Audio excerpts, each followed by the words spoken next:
আজকে রান্না বান্না নেই, তাই আপনাদের সাথে রান্না বান্না শেয়ার করি নাই। ইফতারি দাওয়াত আছে, এর জন্য আর ইফতারি বানানো হয় নাই। আর আমাদের এখানে যে ছাদটা আছে না, বললাম না ছাদ ঢালাই দিবে, ছাদটা ঢালাই দিছে আজকে। সেই উপলক্ষে শিল্পী খালারা ইফতারের দাওয়াত দিছে। সন্ধ্যার দিকে যাবে, মানে আজানের একটু আগ দিয়ে বের হবো। আসসালামু আলাইকুম, কেমন আছেন সবাই? আশা করি সবাই ভালো আছেন। আমিও আপনাদের দোয়া আল্লাহর অশেষ রহমতে ভালো আছি। সাফা, কোথায় তুমি?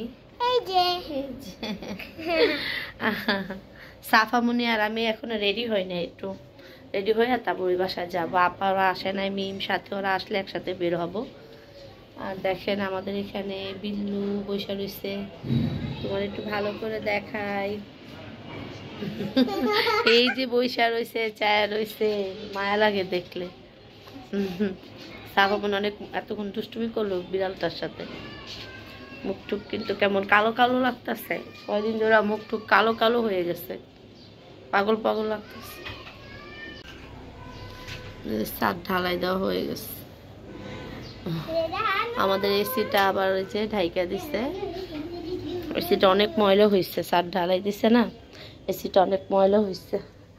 এখন তো আর গরম পড়ে নাই, গরম যখন পড়বে তখন আবার করবো, এসিটার আগে পরিষ্কার করে নিতে হবে, তারপর মেশিনটাও পরিষ্কার করতে হবে। আমার এসি ঘরের এসিটাও পরিষ্কার করতে হবে, তারপরে অন করব যখন গরম পড়বে। আর এখন প্রায় যে মানে 5:40 বাজে। আমরা এখন একটু রেডিমেডি হওয়ার পরে আমরা ওই যে দাওয়াত আছে ইফতারি, ওইখানে যাব। আজকে নাসরিনরাও বলছে ইফতারি বানাইতে না, ওরা আমাদের বাসায় দিয়ে যাবে ইফতারি। তারপর ওদের আবার না করে দিছে যে তোরা ইফতার দিস না আমাদেরকে, দাওয়াত আসছে। ওদেরও দাওয়াত দিচ্ছে, মানে ওরা যাবে কিনা বলতে পারতাছি না শিওর। গেলে যদি যায় দেখতে পারবেন, ওইখানে গেলে তো শেয়ার করব। তখন কি করো তুমি?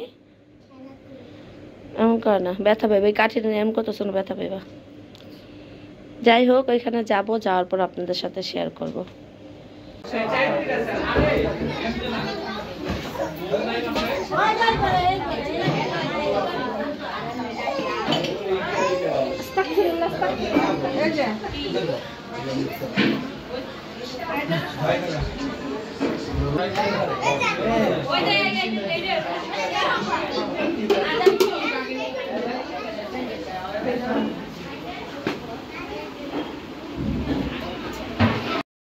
আর ইফতারি এই যে বললাম না যে দাওয়াত আছে ইফতারি, তারপর চলে আসলাম। আসার পরে আজান কিন্তু দিয়ে দিছে। দেওয়ার পরে আমি মানে খাচ্ছিলাম, আমার মেয়ে আবার বলতেছে আমাকেও দেখাও।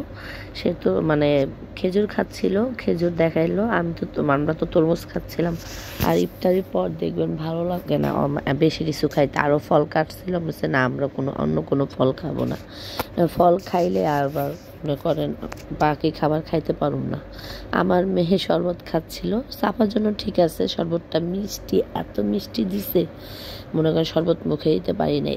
সবাই আমরা মানে চুমুক খাইয়া এক ঢোক খাইয়া কেউ বাকি ঢোক আর খাইতে পারি নাই, এত পরিমাণে মিষ্টি দিচ্ছে। যে আবার একটু লেবু রস দিলে ভালো হইতো, মানে লেবুটা দিলে মিষ্টিটা একটু কম কম লাগতো। লেবু দেয় নাই, শুধু ইসবগুলোর বসিয়ার ট্যাঙ্ক গোলাইছে, তো মনে করেন মিষ্টিটা প্রচুর হয়ে গেছে, মিষ্টিটা মানে রাখতে পারে নাই। আর ওইখানে মনে করেন খাওয়া দাওয়া করছে, অনেকটা সময় কাটাইছি। কাটানোর পর আবার ছোট বোনের জন্মদিন, ও আবার বাইরে থেকে খাবার অর্ডার দিছে, কেক, নুডলস, তারপর স্যুপ, ওই যে মানে চিকেন ফ্রাই, এগুলো বাইরে থেকে অর্ডার দিছে। যেহেতু বাসায় আজকে ওইভাবে রান্নাবান্না হয় নাই, আপাদের বাসায়ও শুধু ভোর রাত্রের জন্য রান্না করছে, আর বাইরে থেকে এগুলো অর্ডার করা হয়েছে, বলেছে বাইরে থেকে আনি। আর কেউ তো বলা হয় নাই, আমরা যারা আনিকার আর আমরাই, আর কাউকেই বলি নাই। এর জন্য আর বেশি কিছু না, এই কয়জন মানুষের জন্য তো আর রান্না বান্নার দরকার হয় না, তাই সাথী বাইরে থেকেই অর্ডার করছে। বাইরে থেকে আনার পরে এই যে সবাই মিলে সাথীর কেকটা কিন্তু অলরেডি কাটা হয়ে গেছে, দেখতেই পাচ্ছেন। আর আমরা সবাই বরাতের জামাগুলো বানাইছিলাম সবাই মিলা, এর জন্য সবাই ওর জন্মদিনের দিন আবার সবাই এক জামাগুলো পরছে। আর অনেকে এই জামাগুলো অনেক পছন্দ করছে, বলতেছে জামাগুলো অনেক সুন্দর হয়েছে। আমরা কিন্তু সবাই বানাইছি, নার্সিন ওরা কিন্তু নার্সিন ওরা আর পরে নাই, আপা ওরা শুধু ওরাই পরছে। যাই হোক, এখানে কেক কাটা হয়ে গেছে, এখন কিন্তু খাওয়া খেয়ে পালা চলতেছে।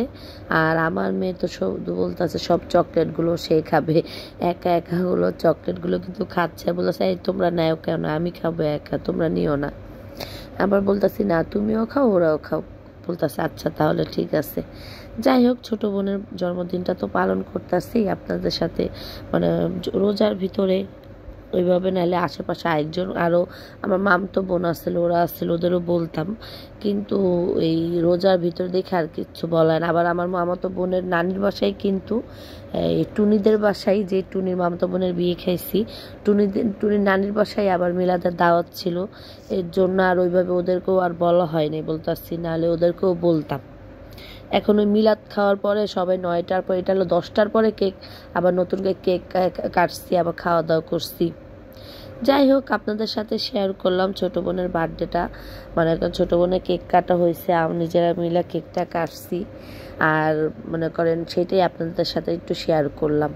আর ভিডিওটা ভালো লাগলে একটা লাইক দিবেন, আমার পাশে থাকবেন, আমার মানে চ্যানেলটা সাবস্ক্রাইব করবেন।